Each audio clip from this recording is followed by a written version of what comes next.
Thank you. Hello, everyone. What we are going to present today is part of an ongoing project that is a funded project it's a PRIM project that is about walkability. And what we are studying in this moment is we are assessing if Google Street Views are reliable for studying walkability. And the point is that walkability is, of course, a subjective refer to a subjective experience. So can we use easy to access Google Street View images to assess walkability? The main point is that Google Street View images are generally located in the middle of the street, while walking generally refers to sidewalks that are, of course, located in the side of the street.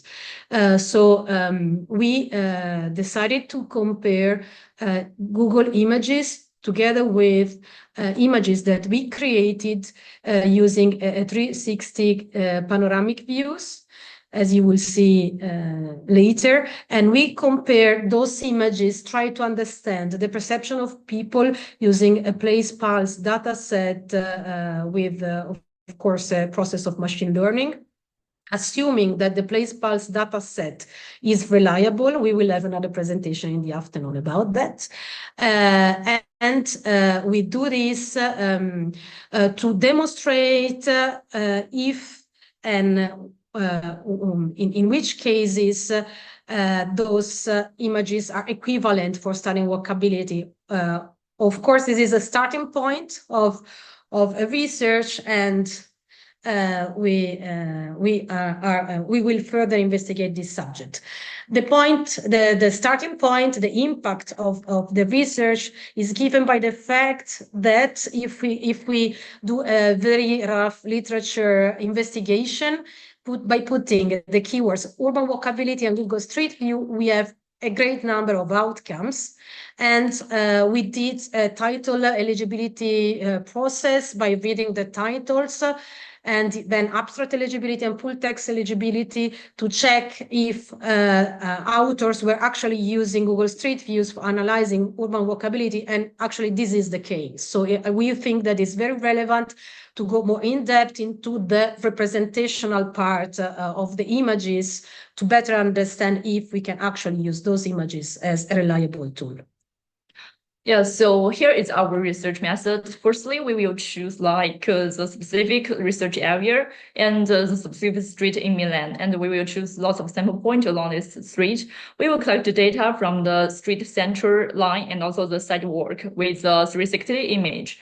So when we got this data, we will input all this image into a perception prediction model, which trained by the VIT. And when we got the perception prediction results from this prediction model, we can get the perception assessment from the 6 different dimensions, from beautiful, boring, depression, lovely, safe, and wealthy. And when we got the 2 different sequence of this data, we will input them into an algorithm called the dynamic time warping, which to evaluate these 2 sets of data if they are very similar or not. So here you can see how we collect the data. We have firstly for the sidewalk, we will use the on-site shooting. We will record the GPS, that's Pascal device. We will record the 360 video along this street, and we will record the timestamps by our mobile phone when we stop the sample point, and we will record the specific time. So finally, you can see we got the video, and we will use the timestamp to cut this video to pieces of the 360 image. And we have the 20 meters interval for each of the sample point. Okay, and for the street center line, we will use the Google Map API with coding and to do the data crawling with the same location, but it's in the middle of the street. So finally, we will get the same location of the sample point of this study.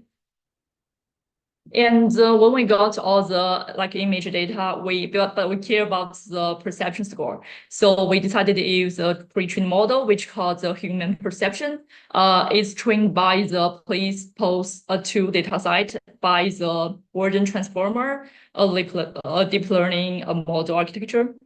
So the Plato's tool is that quite big data set include lots of the street venue with their perception assessment. It's pairs of data. And the visual transformer, which is a deep learning model architecture, which way inputs the images and also the score of the images, we will got like predictor as a result. So we input all the images into this predictor. So we will got like output like perception score from 6 different dimensions. And when we got these two different perception score from these two sets of data, we will use the dynamic time warping to test if they are quite similar or not. Okay, the case study we selected is Chorre Street, that is a street in the east of Milan that runs between the building of the Politecnico and the Statale University. Applying the algorithm, it is evident that the differences in terms of perception are very high. For instance, if we compare the level of beauty perceived from the middle street and comparing it with the same value, the same variable perceived from the sidewalk, the difference is more than 3 times if we compare the data from point 1. If we see the point 9, for instance, the safe value, the safety perceived from the middle street is higher compared to the same value, same variable of safety in the sidewalk. We have an opposite effect, for instance, on the east side of the street, where the sidewalk are much more higher in terms of wealthy and boredom compared to the middle street. Applying the DDW algorithm, we can, on all the perception variables, we can see that some of them, such as boring, depressing, and wealthy, show few differences. What is more relevant in terms of differences in perception is what happened with safety and livability in terms of sidewalk and middle street, where middle street is much more higher than the sidewalk. As you can see, the DDW level reaches more than 100 for livability and almost 100 in terms of Euclidean distance and in the sidewalk. And to sum up these differences, the similarity of the two data series is less than 100% when we compare safety and livability. If we spatialize these data and represent them as heat map, we can see that the values are much more high, not only much more higher in the middle street, but more diffuse along the path when we see the middle street comparing it with the sidewalk, where we see that the higher values are concentrated in specific locations.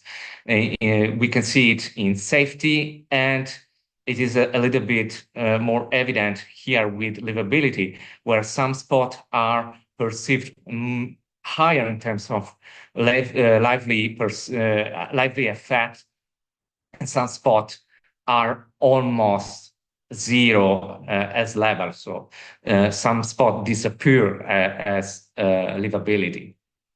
Comparing the two 360 picture, one shot from the sidewalk, the blue one, and one from the middle street, the red one, we can see that not only they differ differ in terms of the amount of features, urban features that are perceivable, but they really differ in terms of the level of psychological effects. In particular, if we check the lively and safety perception values. If we represent these values in a three-dimensional histogram, we can also appreciate how they are distributed as an experience along the path that differs in terms of intensity and differs in terms of location where these elements, these variables are more intense. Okay, to conclude, we have to say that this case study in particular highlights that there are some differences in the perceptual prediction if we use images of street view in the middle of the street, or if we use 360 on the sidewalks, which of course can lead to biased results in case of using images that are already available on the web as Google Street View.